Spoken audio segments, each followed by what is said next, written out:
The Xyloth hegemony had conquered 1,000 worlds. Their legions, clad in obsidian carapace armor, genetically honed for obedience and linked through a neural hive, had never known defeat. To them, war was geometry, superior numbers, flawless coordination, and the cold calculus of attrition. They had crushed warrior races twice their size, dismantled empires older than stars, and reduced defiant civilizations to ash and silence. So when their scouts reported that the primitive, fragmented species known as Homo sapiens had established a colony on the mineral-rich moon of Epsilon 9, the hegemony barely paused. A single battalion, 5,000 elite Xyloth shock troopers, was dispatched. The operation was labeled Purge 734 estimated. Completion time 4.2 solar cycles. They expected surrender. They got hell.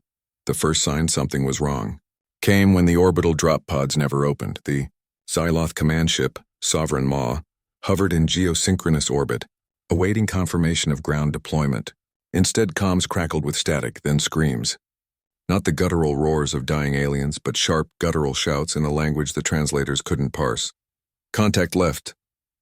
RPG team, light 'em up. Grenade out. Medic! I need a goddamn medic. On the surface, the human colony, designated Outpost Bastion, was not a settlement of farmers and miners as intel suggested.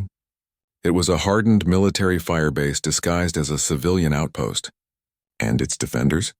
Not conscripts, not mercenaries, but the 3rd Battalion, 75th, Ranger Regiment, augmented with Martian colonial marines and a handful of retired Special Forces advisors who'd seen action on 3 different fronts.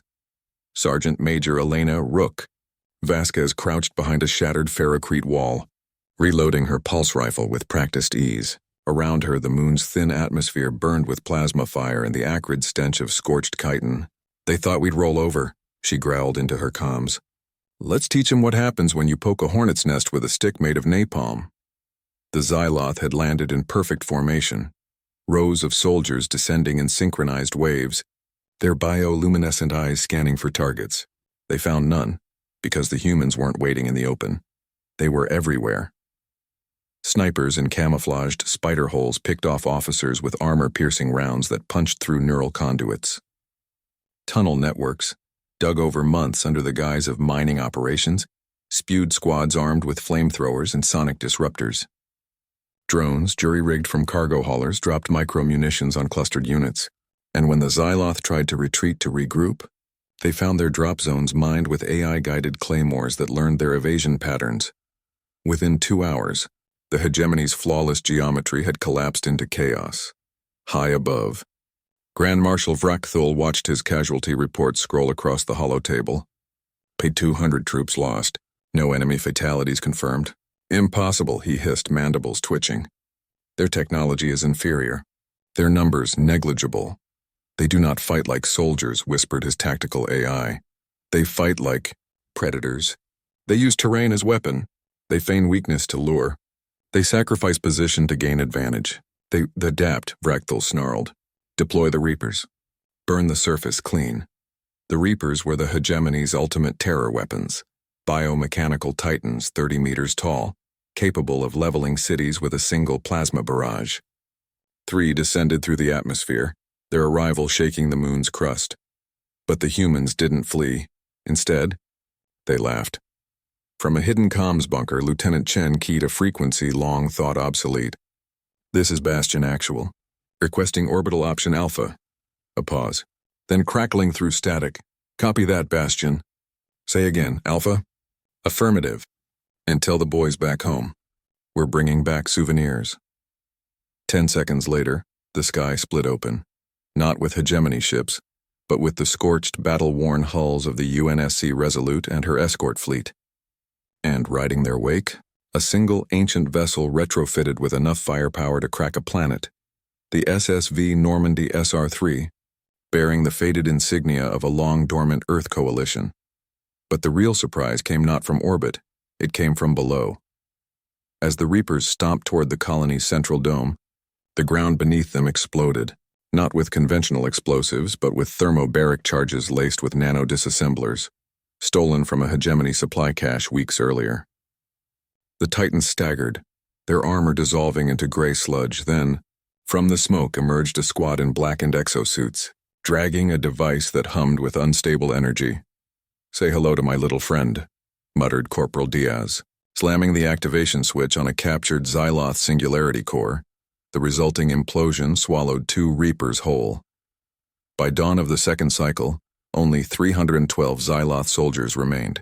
Cornered in a collapsed refinery, they formed a final phalanx, ready to die with honor.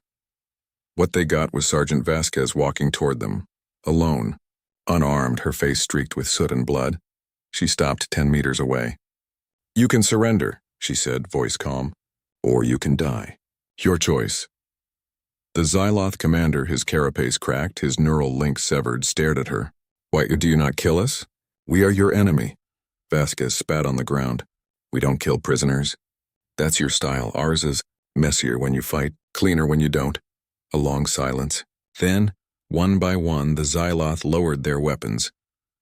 Back aboard the Sovereign Maw, now under human control, Admiral Kale of the United Earth Defense reviewed the after-action report. Casualties 47 KIA, 112 wounded. Enemy losses 4,989 confirmed. Prisoners 312. Strategic objective secured. He turned to his alien liaison, a former Xyloth defector now working with Earth Intel. "Tell me," he said, "what did your people really think of us before this?" The alien hesitated. "We believed humans were disorganized, emotional, weak. You argued among yourselves. You lacked unity. You mourned your dead instead of recycling them into biomass." Admiral Kale smiled faintly. "And now?" "Now," the alien whispered, "we understand. Your chaos is not weakness, it is flexibility. Your grief is not burden, it is fuel. You do not fight for conquest. You fight for each other."